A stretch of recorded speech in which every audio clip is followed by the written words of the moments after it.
Mari kita tundukkan kepala, kita berdoa. Kami bersyukur karena Tuhan memilih kami, bukan karena jasa-jasa kami. Bukan juga karena kami orang baik, tapi karena anugerah yang begitu besar. Bahkan sebelum dunia dijadikan, Tuhan sudah memilih kami. Beberapa menit ke depan kami mau mendengarkan firman Tuhan di hari yang Tuhan sudah berikan kepada kami. Tentunya tidak sebanding dengan waktu yang Tuhan berikan sepanjang minggu ini. Kiranya Tuhan memberikan kepada kami semua kemampuan untuk konsentrasi dengan baik, menggunakan setiap waktu yang ada, karena waktu tidak akan pernah kembali lagi. Berkatilah pemberitaan firman-Mu, baik yang memberitakan maupun yang mendengar. Marilah Roh Kudus menolong setiap kami. Demi Kristus kami berdoa dan mengucap syukur. Amin. Silakan duduk Bapak Ibu Saudara yang kasih Tuhan. Shalom, selamat pagi. Kita bersyukur pada Tuhan, hari ini kita boleh kembali bersekutu di dalam rumah Tuhan. Kita akan melihat satu bagian firman Tuhan dari Matius pasal 25, tadi sudah dibacakan. Mungkin suaranya lebih dikurang sedikit supaya tidak bergema. Matius pasal 25 ayat 31 sampai dengan 46. Saudara, bagian ini adalah bagian dari perumpamaan, tapi perumpamaan tentang pemisahan yang dilakukan oleh gembala terhadap kelompok domba dan kelompok kambing hanya di bagian awal sebetulnya. Tapi selanjutnya adalah bicara tentang nubuatan yang dikatakan oleh Tuhan Yesus Kristus sendiri ketika terjadi saat yang namanya penghakiman terakhir. Jadi perumpamaan di bagian awal memisahkan antara kelompok domba sebelah kanan dengan kelompok kambing di sebelah kiri. Saya mau mulai dengan keadilan yang ada di dalam dunia ini. Tahun 90-an ada seorang yang disebut dengan Judge Bao. Itu sangat terkenal tahun 90-an, saudara mungkin sering menonton film itu. Itu film dari Taiwan asalnya, bicara tentang keadilan, di mana Hakim Bao ini yang diperankan oleh tokoh Bao Cheng tahun 999 sampai 1062, itu ada kisah kekaisaran Song yang di China. Itu benar-benar terjadi, lalu dibuat film, bicara tentang keadilan. Lalu begitu banyak orang tertarik mau tahu keadilan seperti apa yang ditegakkan ketika seorang dengan kasus yang begitu pelik, lalu seorang hakim, Bao namanya, membuat satu keputusan yang sangat adil bagi orang yang bermasalah itu. Maka orang yang bersalah harus dihukum dengan pemenggalan kepala. Saudara yang kasih Tuhan, apa yang menarik dari bagian ini, mau bicara tentang menegakkan keadilan terhadap sebuah perkara. Maka film ini diberitakan, disiarkan, diterjemahkan, didubbing sampai ke 5 negara di Asia. Sampai hari ini masih saudara bisa melihat itu. Dan sangat menarik kisah-kisah yang ada. Apa yang saya mau katakan di bagian awal adalah setiap orang, manusia, saudara dan saya di belahan dunia manapun selalu mencari keadilan.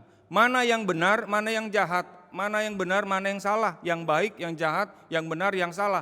Orang akan cari tahu sampai di mana kebenarannya. Cuma yang jadi masalah, saudara, tidak semua orang mendapatkan keadilan ketika ada di dalam dunia ini. Ada orang-orang tertentu sampai mati tidak pernah mendapatkan keadilan, bahkan ketidakadilan. Dan manusia berusaha, berjuang mencari keadilan. Itulah sebabnya saya ketika merenungkan bagian ini begitu mendalam dan begitu amat sangat penting bagian tentang penghakiman yang terakhir. Final judgment, penghakiman yang terakhir. Setelah ini tidak lagi ada penghakiman yang lainnya. Saya mau mulai dengan bagaimana kita melihat ada 2 kelompok. Ada kelompok domba dan ada kelompok kambing. Di dalam ayat 32 di sana dikatakan, lalu semua bangsa akan dikumpulkan di hadapannya dan ia akan memisahkan mereka. Siapa mereka? Bangsa-bangsa ini. Seorang daripada seorang, sama seperti gembala memisahkan domba dari kambing, memisahkan domba dari kambing. Domba-domba dikelompokkan di sebelah mana? Kanan. Kambing-kambing ditempatkan di sebelah kiri. Sekarang apa yang dimaksud dengan perumpamaan domba dan kambing? Saya sempat cari tahu banyak artikel tentang domba dengan kambing. Kalau sama-sama berkumpul, slide berikutnya, betapa sulitnya. Dulu saya pikir kalau domba tidak ada tanduknya, kalau kambing ada tanduk. Saudara setuju? Sebagian kita pikir begitu. Dan gambar ini juga menunjukkan, oh kalau kambing pasti yang kanan karena ada tanduknya. Kalau domba sebelah kiri nggak ada tanduk. Ternyata itu salah.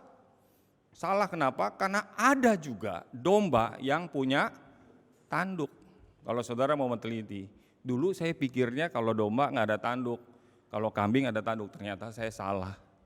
Dua-duanya bisa punya tanduk. Tapi ada 3 ciri yang membedakan antara domba dan kambing. Yang pertama kalau saudara lihat gambar yang paling kiri itu, domba dia punya kulit bulunya tebal, maka bisa dibuat pakaian jubah wool. Maka tubuhnya itu karena dia punya tubuh yang kulitnya bulunya begitu tebal, ketika musim dingin maka domba tidak perlu cari tempat yang hangat. Tetapi kambing tidak seperti domba, dia kulitnya tipis. Maka tidak tahan terhadap cuaca yang dingin. Maka kambing harus dipisahkan. Gembala selalu akan memisahkan. Kalau saudara melihat bagian yang kanan bawah antara kambing dan domba susah sekali. Saya pikir kalau kambing warnanya coklat, ternyata domba juga ada yang warnanya coklat. Jadi antara kambing dan domba ketika berkumpul di dalam satu perkumpulan susah sekali dari kejauhan. Sampai ketika kita masuk semakin mendekat kita tahu, oh iya ini bulunya tebal, ini pasti domba. Yang ini bulunya tidak tebal, ini pasti kambing. Lalu ciri yang ketiga, kalau saudara lihat bagian yang atas, itu domba dia punya tail, dia punya ekor turun ke bawah. Tapi kalau kambing naik ke atas. Nah minimal saudara nanti kalau lihat kambing sama domba bisa tahu, oh ini domba, ini kambing. Dari 3 ciri ini kita tahu. Dan yang paling menarik dari sifat karakter daripada domba dan kambing, kalau saya memperhatikan, domba kalau ada ancaman, maka dia akan lari berkumpul dengan domba-domba yang lainnya. Tapi kambing beda. Kambing kalau dapat ancaman dia hadapin, mana ancaman, mana musuh, aku hadapin, itu kambing. Kalau domba enggak begitu. Kalau domba itu, kalau saudara baca keseluruhan, domba yang tersesat, domba yang dungu, yang seperti tidak ngerti apa-apa, bodoh, dianggap bodoh dan tidak bisa berdaya menghadapi musuh, selalu kumpul dia, kelompok. Apa maksud Tuhan Yesus? Kenapa kelompok domba di sebelah kanan? Kenapa kelompok kambing di sebelah kiri? Saudara pernah istilah kambing, ada jadi kambing hitam, ada nggak domba hitam? Nggak ada ya. Ada scapegoat dalam bahasa Inggris itu kambing yang menjadi apa ya, yang dipersalahkan seperti itu, scapegoat. Tapi domba di situ nggak ada. Dia selalu jadi kambing hitam. Nah itu istilah seperti itu nggak pernah. Orang itu heran ya, kenapa jadi domba hitam? Nggak ada domba hitam, adanya kambing. Jadi pengertian domba dan kambing dari sisi sejarah, dari sisi karakternya, memang mau menunjukkan domba seringkali dianggap lebih mulia, lebih yang baik. Tapi kambing lebih arah yang kurang baik. Seringkali ditempatkan dalam posisi yang tidak mulia, yang tidak baik. Itulah sebabnya bagi orang-orang Israel waktu itu ketika bicara, Tuhan Yesus bicara perumpamaan tentang domba sebelah kanan, kambing sebelah kiri, orang-orang Israel, orang-orang Palestina paham. Dari sejak perjanjian lama sampai perjanjian baru, mereka paham apa artinya domba, apa artinya kambing. Mereka tidak perlu dijelaskan, ini loh domba ini kulitnya tebal, dia ekornya turun ke bawah, nanti kalau ada ancaman dia kumpul, nggak perlu dikasih tahu. Tapi saudara dan saya perlu search di Google, cari tahu apa sih perbedaannya. Nah setelah kita tahu perbedaannya baru kita masuk kenapa ada pemisahan. Saudara, seorang gembala tidak mungkin kumpulkan kambing dan domba selalu bersama-sama. Pada waktu di padang memang selalu bersama-sama. Tapi pada waktu sore hari maka gembala akan memisahkan. Ini saja sudah memberikan satu gambaran, ternyata memang selalu ada pemisahan, separation, pemisahan. Dulu kita pernah bikin tema kasih yang menyatukan. Ada seorang teman bicara sama saya, Pak, saya mau kasih tahu, kasih itu tidak selalu menyatukan loh Pak. Kasih itu bisa memisahkan. Saya bilang masa? Maksudnya bagaimana? Lalu dia cerita, dan saya teringat bagian firman Tuhan, betul. Satu hari, seperti gembala memisahkan domba di sebelah kanan, kambing di sebelah kiri, maka Tuhan pun di dalam bagian Matius 25 ini akan mengadakan apa? Pemisahan. Suka tidak suka, mau tidak mau. Pada waktu kita hidup di dalam dunia ini sulit sekali membedakan mana yang domba, mana yang kambing. Saya harap setelah kebaktian ini saudara tidak perlu cari-cari tahu ini domba, yang ini kambing. Ini kayaknya kamu domba, yang itu kambing.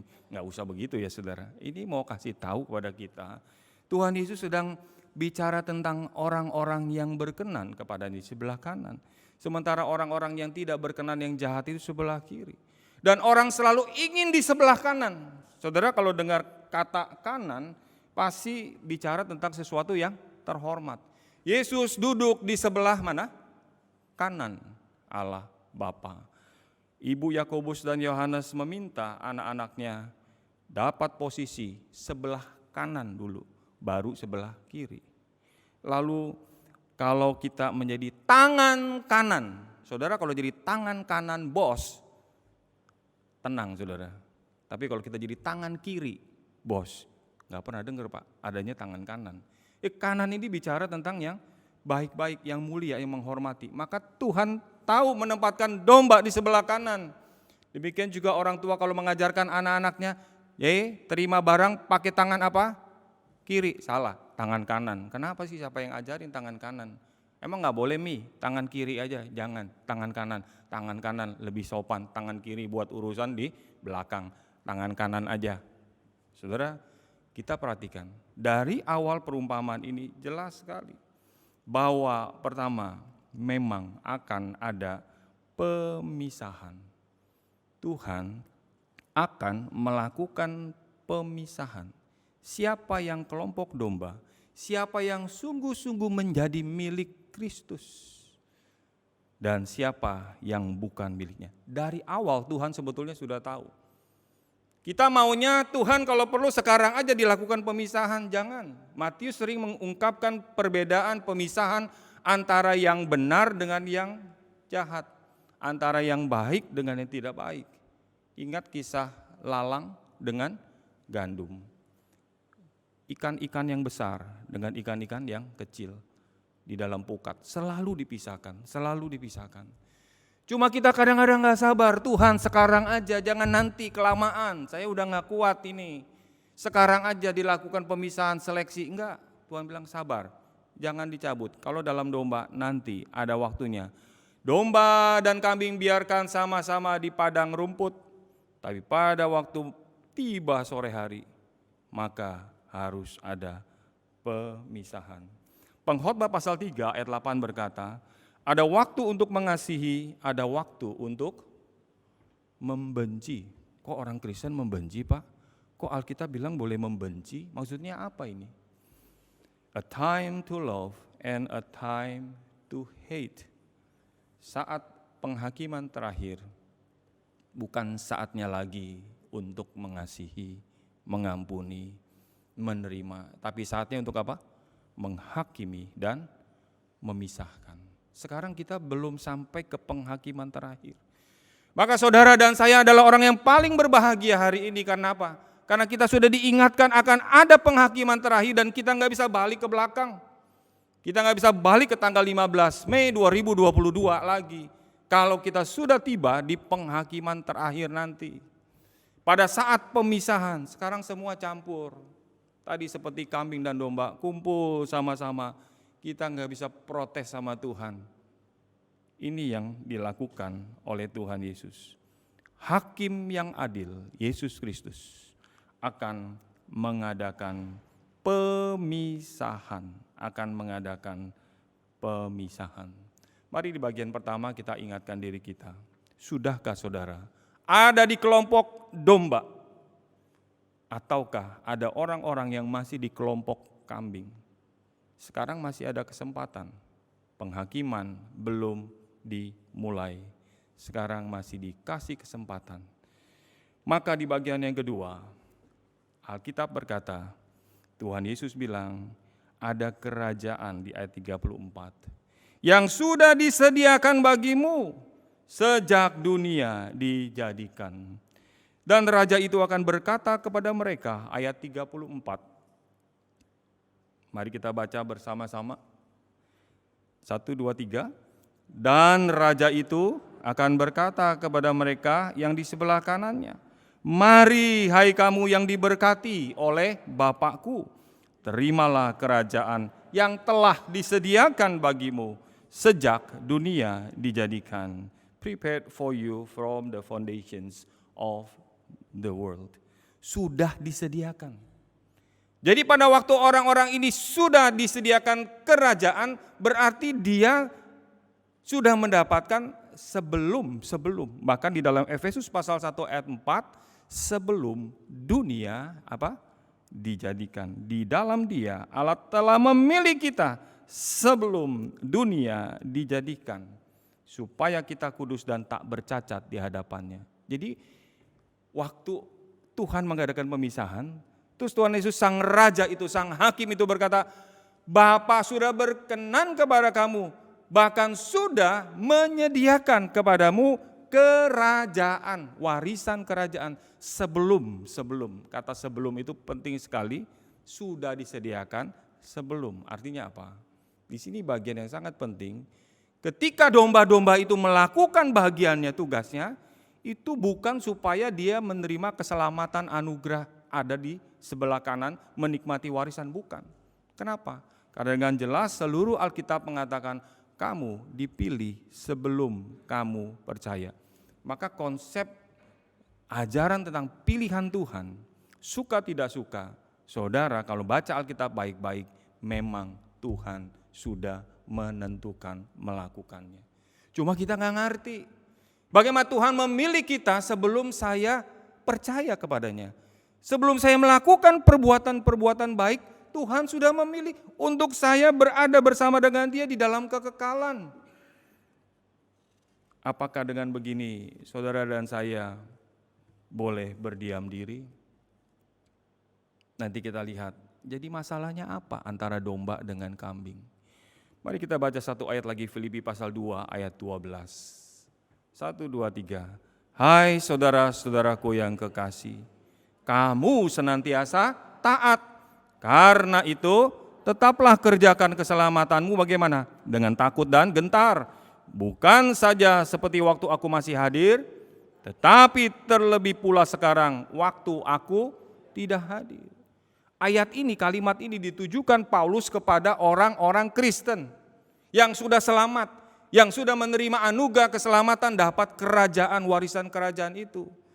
Terus Paulus tidak bilang, hai kamu orang-orang Kristen yang ada di kota Filipi, sekarang kamu sudah selamat, silakan santai-santai berdiam diri sampai Tuhan menjemput kamu, sampai penghakiman terakhir.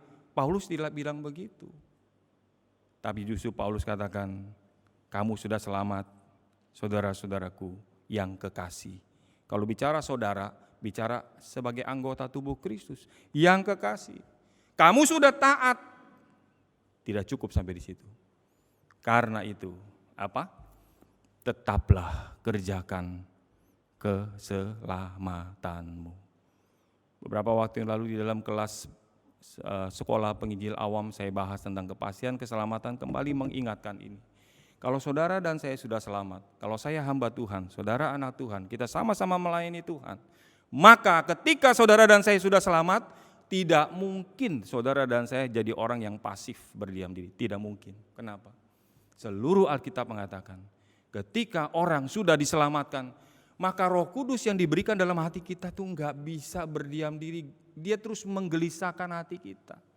Kita nggak bisa jadi egois, biarin aja deh gua nanti kalau mati masuk surga. Tadi lagu Must I Go Empty Handed, saya selalu kalau ingat lagi itu, minggu lalu saya khotbah 2 kali di GKI Mangga Besar, saya ingatkan GKI Mangga Besar ini banyak memberikan saya lagu-lagu kidung yang begitu bagus. Salah satunya lagu yang tadi kita nyanyikan, haruskah aku pulang tangan kosong. Nanti kita nyanyikan lagi pada waktu selesai firman. Mengingatkan siapa? mengingatkan saya, mengingatkan saudara. Itu lagu diakhiri dengan tanda tanya. Kalau saudara perhatikan refnya itu, mana boleh aku pulang dengan tangan kosong, kerja Tuhan belum kuhabis. Bolehkah aku menghadap Tuhan? Tanda tanya, bukan tanda seru. Tapi tanda tanya menanyakan kepada saudara, menanyakan kepada saya, apakah kalau kita bertemu dengan Tuhan, kita pulang dengan lenggang-lenggang kangkung apa enggak? Itu kalimat Boksu Suciono bukan hanya manggilin orang yang tidur Lazarus. Boksu kalau khotbah kan suka panggil Lazarus. Terus ada orang bilang, Pak itu lagi bangunin orang yang tidur maksudnya. Oh gitu. Kalau saya kurang bisa pakai kata Lazarus.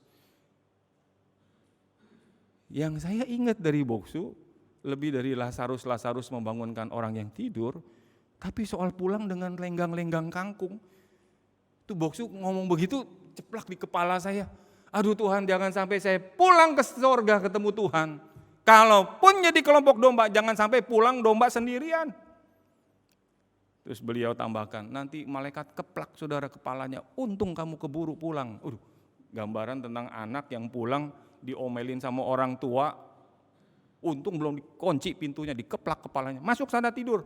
Aduh, gak enak banget gambaran seperti itu pulang ke sorga. Saudara mau pulang ke sorga dikeplak kepalanya? Ini gambaran, enggak benar-benar terjadi. Tapi gambaran ini saya pikir begitu mengena dalam pikiran saya. Ada orang-orang tertentu begitu egois. Apakah orang ini sungguh-sungguh kelompok domba? Itu menggelisahkan hati saya. Terus saya membaca Filipi 2, iya. Tetaplah kerjakan keselamatanmu. Saudara gak bisa diam. Saya gak bisa diam. Harus tetap kerjakan. Apa artinya? Maka perbuatan-perbuatan baik saudara, perbuatan baik saya adalah karena saudara dan saya sudah selamat. Amin. Maka tidak ada alasan, Tuhan, ini jasa-jasa saya. Domba-domba itu juga tidak berkata, Tuhan itu jasa-jasa saya loh.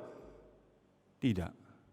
Justru mereka malah bertanya di bagian yang ketiga, apa yang kami lakukan? Kayaknya kami gak pernah kasih makan Tuhan. Kami gak pernah kasih minum Tuhan. Kapan Tuhan di penjara? Di rumah sakit terus kami besuk. Ada gak pernah.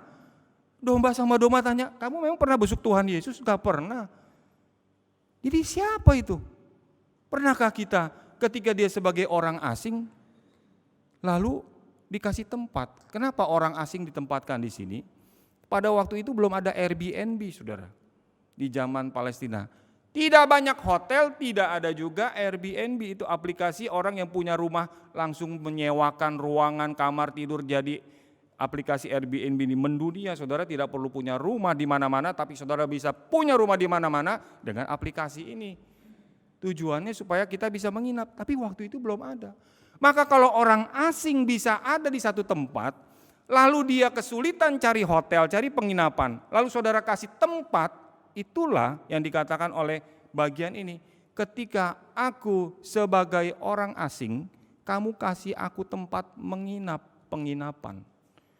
Jadi bagian waktu lapar kasih makan, haus kasih minum, waktu jadi orang asing kasih tempat penginapan, waktu aku di dalam penjara, aku sakit, kamu melawat mengunjungi aku. Ini bagian dari apa saudara? Bagian dari pekerjaan yang dilakukan oleh kelompok domba itu. Saya waktu baca bagian ini, Tuhan benar. Lapar, haus, jadi orang asing, bahkan telanjang dalam arti tidak bisa, tidak mampu membeli pakaian. Berarti orang miskin ini, dia kasih pakaian, sakit atau dalam penjara, mengunjungi. Kamu melakukannya untuk aku. Lalu apa sih Tuhan kriterianya? Menghakimi seorang kelompok domba, yang satu lagi kelompok kambing. Apa dong? Kasih tahu kriterianya. Ternyata di bagian ini saya tuliskan, pertama, atas apa yang dilakukan dan apa yang tidak dilakukan. Penting sekali saudara. Apa yang saudara dan saya lakukan Dan yang satu lagi dengan apa yang saudara dan saya tidak lakukan. Dua-duanya sama penting. Yang kedua, apakah kita ketika melakukan itu, melakukan kehendak Allah atau tidak. Perhatikan di ayat yang berikutnya, pasal 25 tadi, ayat 37 sampai 39. Supaya saudara lebih menangkap perumpamaan ini secara keseluruhan, mari kita membaca bersama-sama. 1, 2, 3. Maka orang-orang benar itu akan menjawab dia, katanya apa? Tuhan, bila manakah kami melihat engkau lapar dan kami memberi engkau makan, atau haus dan kami memberi engkau minum? Bila manakah kami melihat engkau sebagai orang asing dan kami memberi engkau tumpangan, atau telanjang dan kami memberi engkau pakaian? Bila manakah kami melihat engkau sakit atau dalam penjara dan kami mengunjungi engkau? Bila manakah? Bila manakah? Bila manakah?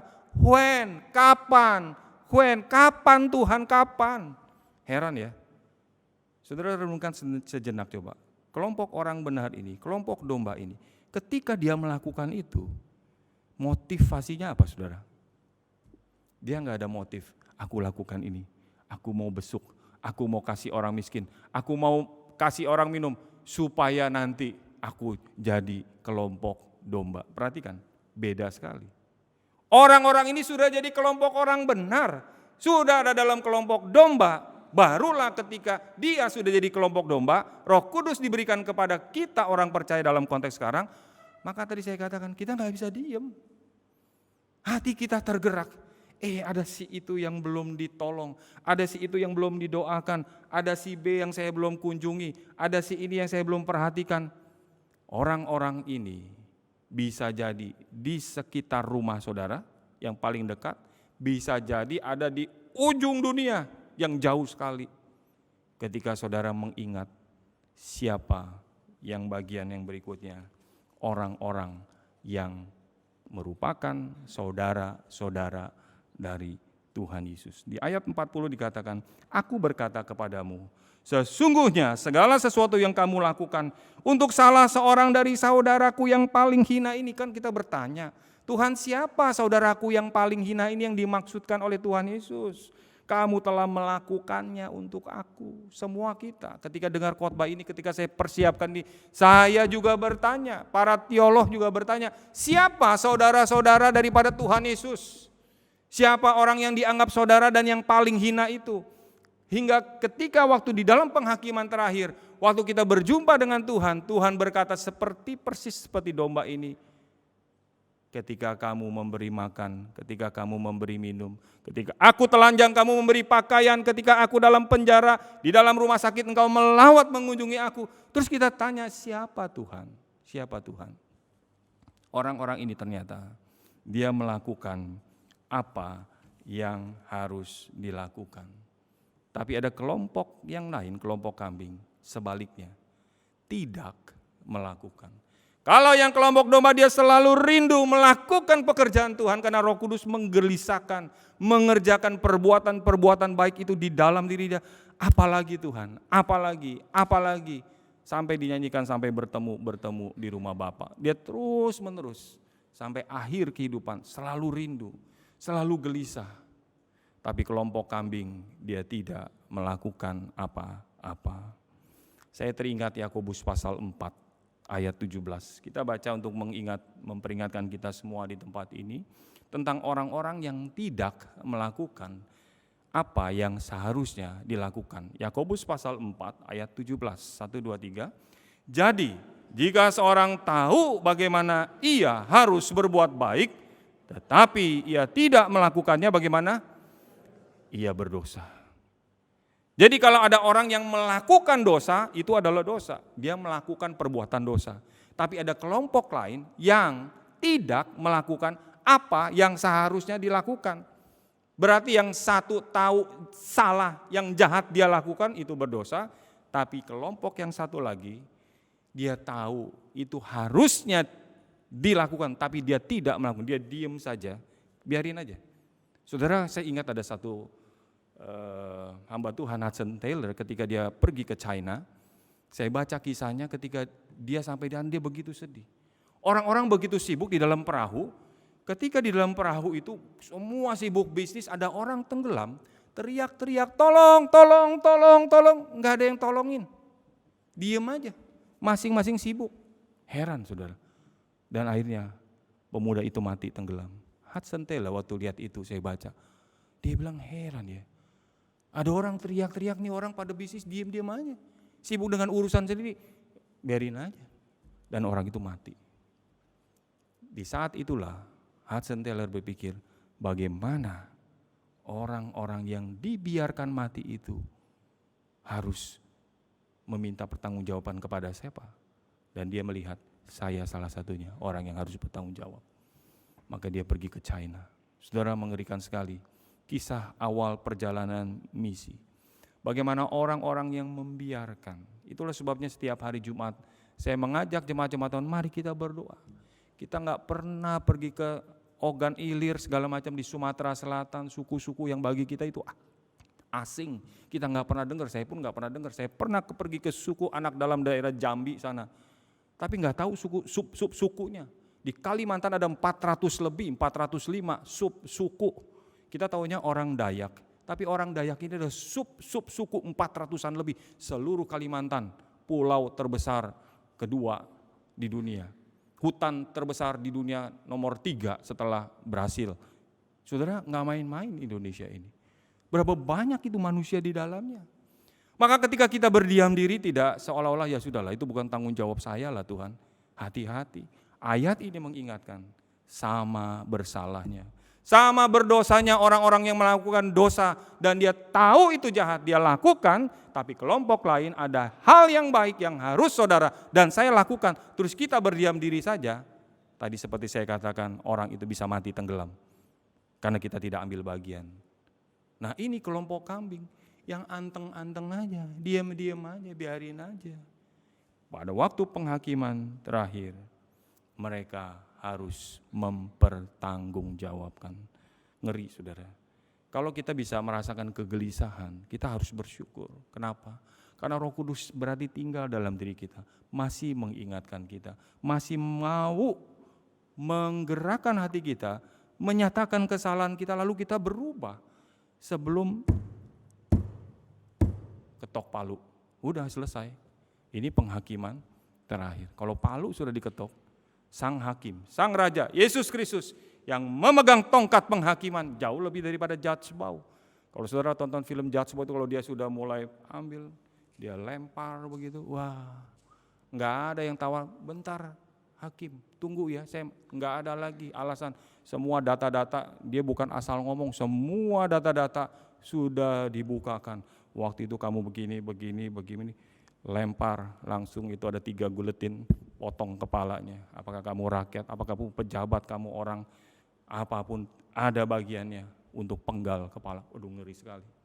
Tapi heran ya, itu film kok banyak orang yang suka, sampai 5 negara sampai suka itu.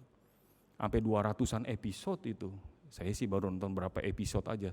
Tertarik juga melihat bagaimana kisah orang-orang yang menegakkan keadilan kayak begitu. Saudara, Kristus, Sang Hakim yang adil, jauh lebih hebat, jauh lebih agung. Pada waktu penghakiman dikerjakan, dilaksanakan, siapa yang dimuliakan? Kristus, Tuhan dimuliakan. Kalau negara tidak ada keadilan, kacau. Negara yang makin maju, keadilan, penghakimannya pasti jauh lebih adil. Bayangkan, bandingkan dengan pengadilan terakhir, penghakiman terakhir yang akan dilaksanakan oleh Tuhan kita, Yesus Kristus. Pasti jauh lebih adil. Dan saya berharap, kita berharap semua, kita semua termasuk di dalam kelompok domba yang di sebelah kanan. Yang ketika kita sudah selamat, kita lakukan bagian kita. Lalu kita lakukan itu bukan karena motif Tuhan, ingat ya. Aku udah baca ya Matius 25 ya, ayat 31 sampai 45 udah dikhotbahkan. Ingat Tuhan, jangan lupa aku di sebelah kanan. Domba, aku domba, enggak begitu.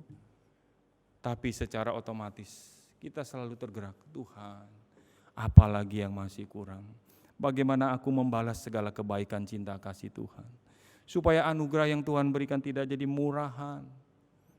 Kiranya saudara dan saya boleh menggumuli bagian yang awal. Karena saya percaya, kalau saudara dan saya sudah ada di ruangan ini, ada di rumah masing-masing mendengarkan firman Tuhan ini, dan rindu selalu, kita sudah ada di kelompok domba. Tapi sekarang bagaimana? Mengintrospeksi diri kita sendiri. Benarkah aku sudah ada dalam kelompok domba yang sebelah kanan? Atau jangan-jangan masih di sebelah kiri kelompok kambing? Bagian yang keempat, saya mau masuk bagian terakhir. Siapakah mereka? Jadi siapa tadi pertanyaan saya? Siapa itu yang termasuk saudara-saudara Yesus? Yang terhina itu siapa? Yesaya pasal 53 dikatakan ayat yang ketiga. Nabi Yesaya berkata, ia dihina, dihindari orang. Ini merupakan nubuatan buat Tuhan Yesus bicara tentang anak domba Allah yang sesungguhnya anak manusia, Yesus Kristus Juru Selamat. Ia dihina, dihindari orang. Seorang yang penuh kesengsaraan dan yang biasa menderita kesakitan. Ia sangat dihina sehingga orang menutup mukanya terhadap dia, dan bagi kita pun dia tidak masuk hitungan. Artinya apa? Kristus pada waktu hadir dalam dunia juga tidak diperhitungkan orang.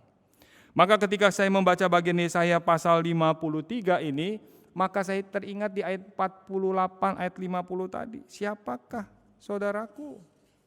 Siapa saudaraku? Dan siapakah saudaraku? Lalu katanya sambil menunjuk ke arah murid-muridnya. Matius 12 ayat 48. Mari kita baca sama-sama. Dan siapakah saudaraku? Lalu katanya sambil menunjuk ke arah murid-muridnya, ini ibuku dan saudara-saudaraku. Sebab siapapun yang melakukan kehendak Bapa-Ku di sorga, dialah saudaraku laki-laki, dialah saudaraku perempuan, dialah ibuku. Kita dapat jawaban. Siapakah saudara daripada Yesus Kristus? Apakah Yakobus, Yohanes, saudara-saudara kandung? Ternyata bukan. Siapakah dia? Dia adalah orang-orang percaya sejati. Para pengikut Kristus yang sejati, orang-orang Kristen yang sejati, yang satu iman, satu tubuh, karena Kristus kepala, dialah saudara-saudara Yesus Kristus. Yang paling hina itu julukan seringkali ditujukan kepada Yesus Kristus melalui Nabi Yesaya, melalui nabi-nabi yang lain. Dia tidak dianggap, dia dipandang hina, tidak diperhitungkan orang. Orang bahkan membalikkan muka wajahnya ketika melihat Yesus Kristus di atas kayu salib. Padahal dialah Allah yang menebus. Jadi yang pertama, siapa orangnya? Dia adalah orang-orang percaya di seluruh dunia ini. Di Indonesia, di Jakarta, di keluarga kita, di gereja ini, di lingkungan-lingkungan paling dekat. Mari kita buka mata. Siapakah mereka? Sangat sulit sekali untuk melihat bagian ini secara hurufiah, seolah-olah, Pak, apakah itu hanya orang yang miskin secara materi? Apakah orang Kristen tidak boleh memperhatikan, membantu orang yang miskin keluar daripada imannya berbeda dengan kita? Tentu boleh. Sehingga John Calvin berkata, yang lebih utama seperti yang Yesus katakan adalah saudara-saudara seiman. Maksudnya orang-orang Kristen yang sejati. Dia adalah anggota tubuh Kristus. Dialah saudara-saudara Kristus yang termasuk yang paling hina itu. Barulah jangan melupakan mereka yang miskin, yang kekurangan. Karena mereka juga adalah keturunan Adam. Kita sama-sama keturunan Adam. Maka orang-orang di dalam kelompok, sebuah kelompok yang namanya Samaritan Purse di tahun 70-an buat satu yayasan seluruh orang di dunia ini. Apakah dia orang yang percaya, apakah dia tidak orang percaya, apakah dia korban dari perang, kemiskinan, menghadapi bencana, kelaparan, dan berbagai peristiwa-peristiwa yang membuat menderita, maka orang-orang ini bisa ditolong oleh Samaritan Purse ini, satu yayasan sosial. Bolehkah orang Kristen? Makanya namanya Samaritan. Ini belum lama ada gereja yang bikin poliklinik namanya Samaritan. Ini mau bicara tentang apa? Ambil bagian. Buat mereka, sekalipun yang di luar Tuhan. Namun yang lebih utama adalah orang-orang yang di dalam Kristus, yang percaya kepada Kristus. Bagian akhir ini kita diingatkan saudara, satu hari saudara dan saya akan masuk dalam hari penghakiman yang terakhir. Final judgment. Hanya ada dua kemungkinan. Kemungkinan pertama, kita yang melakukan kehendak Allah akan menerima hidup yang kekal, warisan kerajaan sorga. Dan kemungkinan yang kedua adalah eternal punishment, siksaan yang kekal. Eternal, sama-sama kekal. Satu di dalam kekekalan hidup bersama dengan Tuhan. 2 hari yang lalu saya dapat WA kiriman seorang teman. Dulu saya pernah undang di gereja tempat saya melayani, meninggal. Usianya beda 2 tahun dengan saya. Saya kaget, kayaknya orangnya sehat-sehat aja nih. Kok tiba-tiba meninggal? Hari ini mau dibawa ke Palu. Gak nyangka saudara.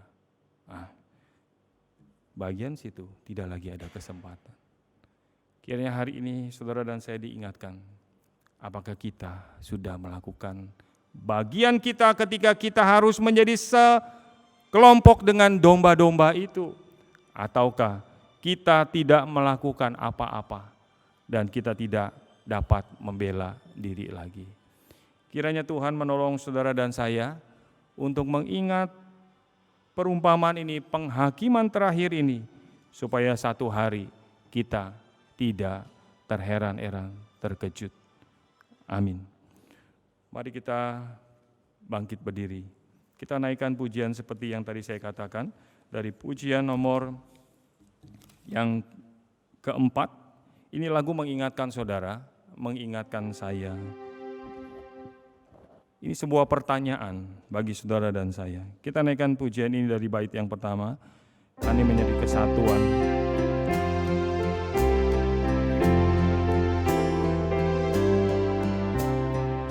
Bila Tuhan memanggilku, layakkah ku jumpa Dia? Belum seorang pun ku bawa kembali pada Bapa.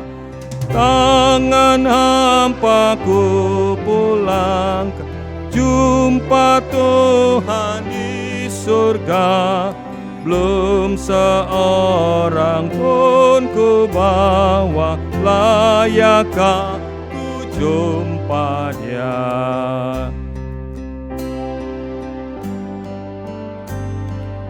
Ini pulang tak ku sesal, ku telah diselamatkannya.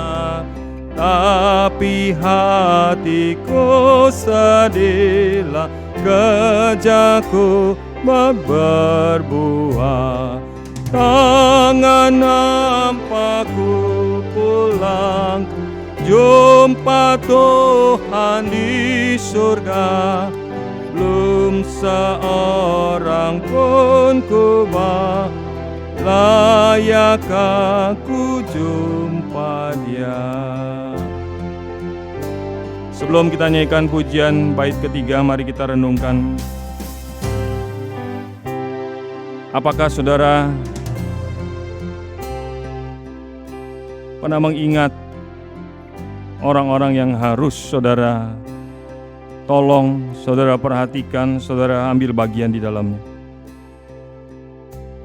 Kita perlu kepekaan kepada Tuhan, berdoa masing-masing. Siapakah yang disebut dengan mereka itu? Saudara yang paling hina daripada Tuhan Yesus Kristus. Tuhan tidak perlu uluran tangan saudara. Tuhan juga tidak perlu uluran tangan saya. Tapi Tuhan tempatkan orang-orang di sekeliling kita untuk menjadi saudara-saudaranya yang paling hina. Supaya kita ketika menghadap Tuhan tidak pulang dengan tangan yang hampa, Kita naikkan pujian bait ketiga sekali lagi sebelum kita masuk dalam doa menjadi perenungan kita. Ku rela serahkan, ku rela serahkan diriku mengabarkan Injilnya. Bila sampailah ajalku, aku pun telah siaplah. Tangan hampaku pulangkah, jumpa Tuhan di surga. Belum seorang pun ku layak aku jumpa Dia. Sekali lagi refnya dengan tanpa musik kita naikkan pujian ini. Tangan hampaku pulangkah, jumpa Tuhan di surga. Belum seorang pun ku bawa, layak aku jumpa. Mari kita sama-sama menjawab pujian ini. Layakkah kita berjumpa dengan Dia dengan tangan hampa? Layakkah kita pulang jumpa Tuhan di sorga tanpa membawa seorang pun kepadanya? Mari kita berdoa. Tuhan, kami mau menjawab lagu ini. Tidak layak kalau kami berjumpa dengan Tuhan. Sebagai kelompok domba-domba, kalau kami tidak bawa apa-apa, kalau kami tidak pernah mengerjakan apa-apa, kalau kami sudah mengerjakan bagian kami, kiranya Roh Kudus terus menolong kami, memurnikan motivasi kami, apa yang sedang kami kerjakan. Tidak lain bukan untuk mendapatkan sebuah yang kami harapkan dari Tuhan, tapi sebagai sebuah bentuk syukur kami kepada Tuhan. Kami mau menyatakan syukur kami, sehingga menjadi tanda yang nyata bahwa kami adalah kelompok domba. Roh Kudus tinggal di dalam kami. Teruslah bekerja dalam setiap anak-anak-Mu, ketika kami ada dalam dunia. Beri kepada kami kesempatan, beri kepada kami hati yang murah, mau melangkah, mau mengambil bagian, sehingga kami tahu membedakan mana saudara-saudara daripada Yesus Kristus, mana yang harus kami tolong, kami ambil bagian di dalamnya. Tuhan, berilah kepada setiap anak-anak-Mu hikmat, akal budi. Terima kasih Tuhan Yesus, terima kasih. Inilah suruh doa kami. Kiranya firman hari ini tidak menjadi sia-sia, tapi boleh menjadi berkat yang berkepanjangan di dalam setiap hidup kami sampai penghakiman terakhir itu tiba. Demi Kristus kami berdoa dan mengucap syukur. Amin.